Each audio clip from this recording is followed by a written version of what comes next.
Premier invité avec moi sur ce plateau, c'est Xavier Seignaud. Bonsoir. Bonsoir. Alors vous êtes Villepreusien, professeur de français, écrivain et désormais réalisateur, puisque vous allez projeter votre premier long métrage, Némésis. C'est mardi prochain à 20h30 au cinéma de Fontenay-le-Fleury. Alors c'est l'adaptation de votre 6e roman du même nom, Némésis, qui est un thriller policier et qui a été récompensé du prix du Polar au Salon du Livre de Rambouillet. C'est l'aboutissement, Xavier Seignaud, de 5 années de travail. Du coup, quel est votre état d'esprit aujourd'hui ? Est-ce que c'est un soulagement ? Est-ce que vous avez une fierté aussi d'avoir terminé ce projet ?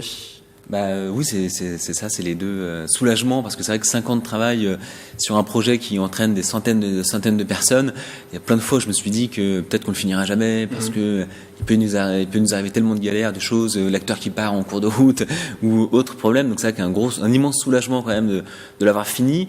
Et oui, c'est vrai que c'est une fierté, mais aussi beaucoup de reconnaissance, parce qu'il y a quand même énormément de personnes qui m'ont suivi du début de mars 2014 à avril 2019, qui étaient là au début jusqu'à la fin, et beaucoup de reconnaissance envers tous ceux qui m'ont aidé, soutenu, apporté leur soutien, participé au projet.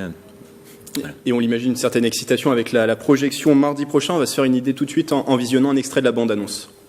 Ce pseudo-justicier n'a aucune légitimité pour faire la loi ou appliquer la justice. Je pense effectivement qu'il est très dangereux pour la société et spécialement pour la jeunesse. Plus dangereux que ceux qu'il combat dans ses vidéos ?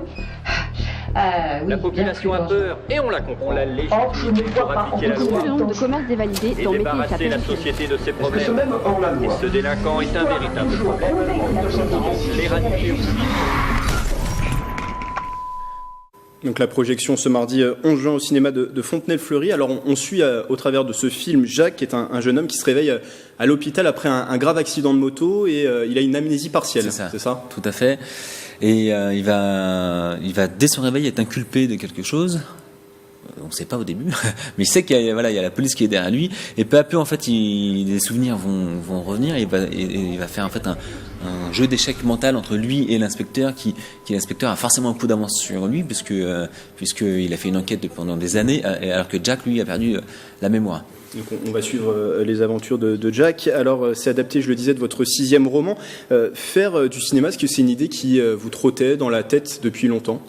C'est marrant, mais oui, en fait, même quand j'étais tout petit, alors que pourtant j'étais pas du tout dans le milieu du cinéma, je me suis toujours imaginé un jour réaliser un film.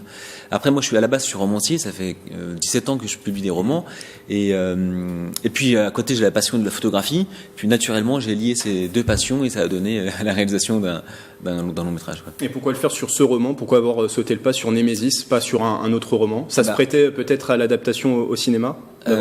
C'est pas mon premier projet, non, j'ai déjà fait un film il y a 6 ans qui était un film amateur qui s'appelle Au jour au jour, qui lui aussi était l'adaptation d'un de mes romans.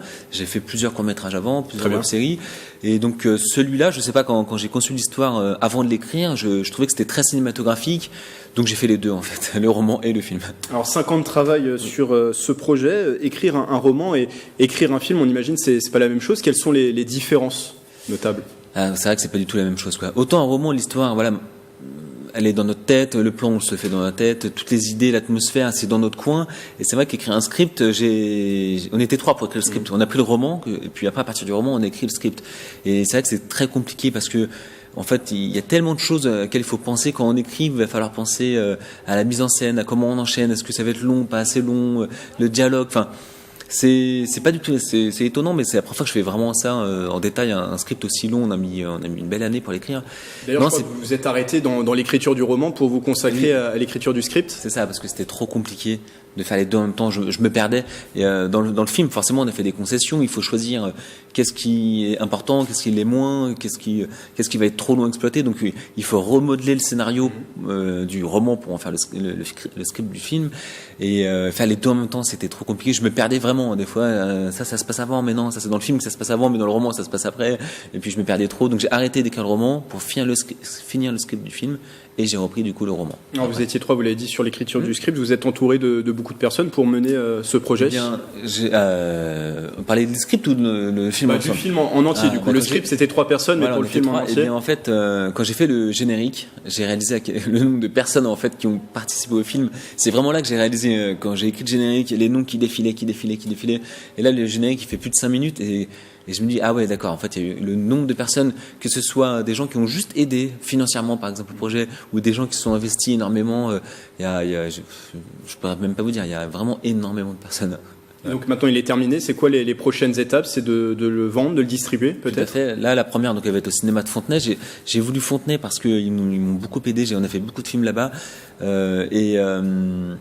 Et après, on aurait mal diffusé dans pas mal de cinémas des Yvelines. Et puis après, pourquoi pas avoir un distributeur, le distribuer un peu partout en France, dans des festivals. Oui, c'est ça, c'est le proposer aussi dans des festivals. Il y en a de nombreux sur le cinéma en France. C'est vrai. Bon, moi, j'ai toujours travaillé comme ça, étape par étape. Donc là, je pense que mardi prochain, la première, avoir enfin le retour des spectateurs pour cette première. Et après, justement, je penserai dans un deuxième temps, donc la diffusion massive un peu partout. J'ai toujours travaillé comme ça. Ce film, je l'ai fait en pensant étape par étape, toujours, sans penser trop loin, parce que sinon, je pense que ça m'aurait trop angoissé de me dire, moi, s'il reste tout ça à faire. Quand je faisais le script, je pensais pas du tout au tournage, je pensais pas du tout à l'après. Quand je faisais le tournage, je pensais pas du tout aux musiques, à la composition des musiques. Voilà. C'est étape par étape, et maintenant c'est cette étape de la distribution. Je rappelle la projection de Némésis ce mardi 11 juin. C'est au cinéma de Fontenay-le-Fleury à 20h30. Merci Xavier Seignaud d'être passé sur ce plateau, réalisateur de ce long métrage Némésis.